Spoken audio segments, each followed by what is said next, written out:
بسم الله الرحمن الرحيم. عن أبي عثمان رضي الله عنه قال: كنت مع سلمان رضي الله عنه تحت شجرة فأخذ غصنا منها يابسا فهزه حتى تحات ورقه ثم قال: يا أبا عثمان، ألا تسألني لما أفعل هذا؟ قلت: ولم تفعل؟ قال: هكذا فعل بي رسول الله صلى الله عليه وسلم وأنا معه تحت الشجرة، وأخذ منها غصنا يابسا فهزه حتى تحات ورقه فقال: يا سلمان، ألا تسألني لما أفعل هذا؟ قلت: ولم تفعل؟ قال: إن المسلم إذا توضأ فأحسن الوضوء ثم صلى الصلوات الخمس تحاتت خطاياه كما تحات هذا الورق، وقال: أقم الصلاة طرفي النهار وزلفا من الليل إن الحسنات يذهبن السيئات ذلك ذكرى للذاكرين۔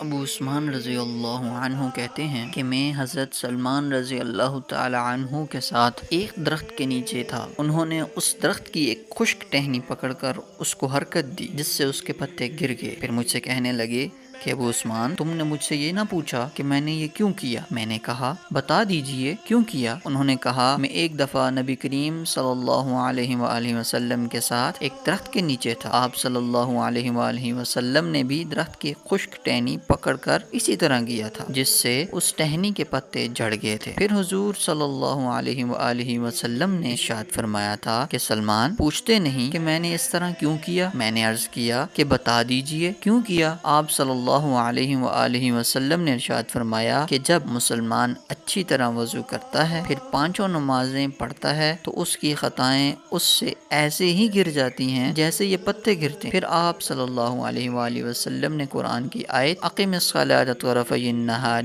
تلاوت فرمائی، جس کا ترجمہ یہ ہے: قائم کر نماز کو دن کے دونوں سروں میں اور رات کے کچھ حصوں میں، بے شک نیکیاں دور کر دیتی ہیں گناہوں کو۔ یہ نصیحت ہے، نصیحت ماننے والوں کے لیے۔